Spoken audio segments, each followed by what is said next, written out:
Good evening, welcome back. It is a late edition of the birthdays and events. We were at the track all day today, literally just got back home a few minutes ago. So we're going to go ahead and do a quick wrap up here with the events and the birthdays.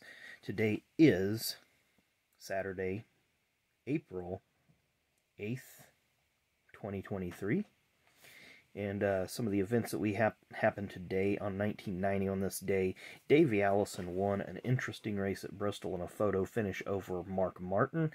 And I did neglect that yesterday Michael Waltrip had that horrible crash at Bristol on yesterday's anniversary in 1990.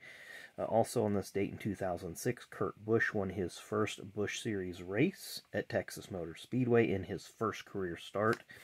And also on this date, 1 year ago today, Brandon Jones won an exciting race at Martinsville in the Xfinity Series after Ty Gibbs and Sam Mayer tangled late in the race and then had a little tangle in the pits.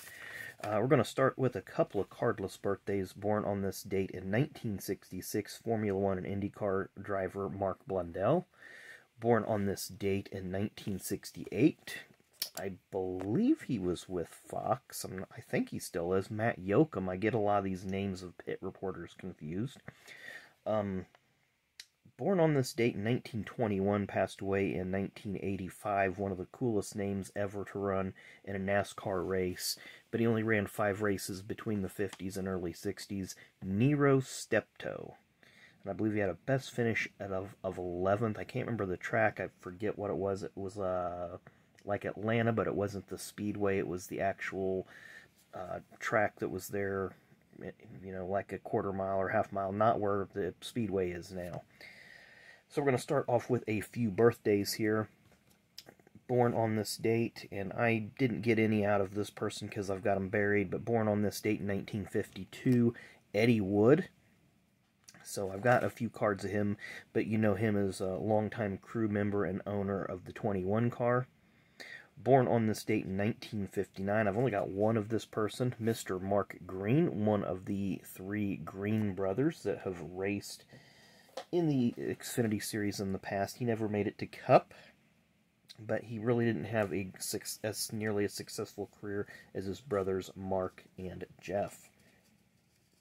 Born on this date in 1952 as well, just like Eddie Wood, a former car owner in NASCAR, Mr. Butch Mock.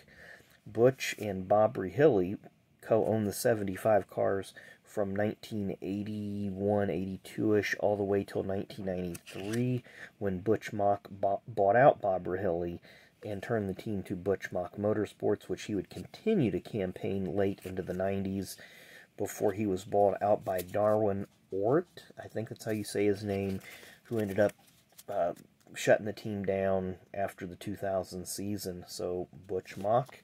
And they had 4 career wins, all with Neil Bonnet, 2 in 83, and then 2 in 88.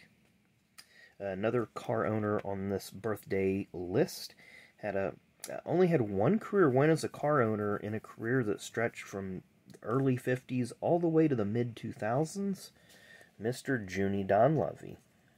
And it's probably a shorter list of who didn't drive for him than who did, but he campaigned really under-financed equipment for most of his career. Jody Ridley got the only points-paying win for Junie Donlavey in 1981 at Dover. Ken Schrader did win a qualifying race at Daytona in 1987 in a photo finish over Bill Elliott.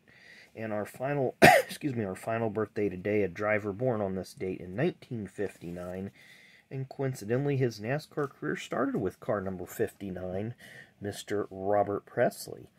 So he started in the Busch Series, worked his way up to the Cup Series, and then after some shuffling around, drove for different teams like Leo Jackson, Andy Petrie, Diamond Ridge Racing, and then landed at Jasper for a few years.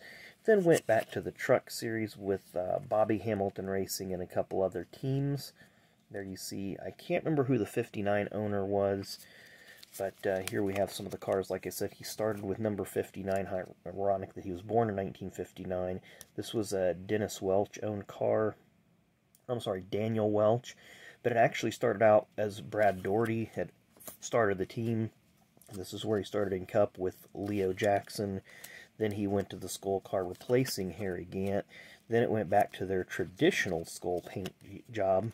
Like we said, he went to Diamond Ridge with the Cartoon Network folks, Jasper Motorsports for a little while, and then there's the Bobby Hamilton truck that he drove, and I guess I got 2 of those.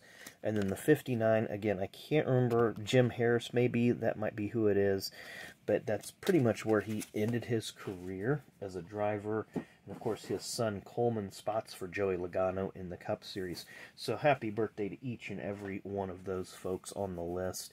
And of course, tomorrow is Easter, so hope you all have a great Easter.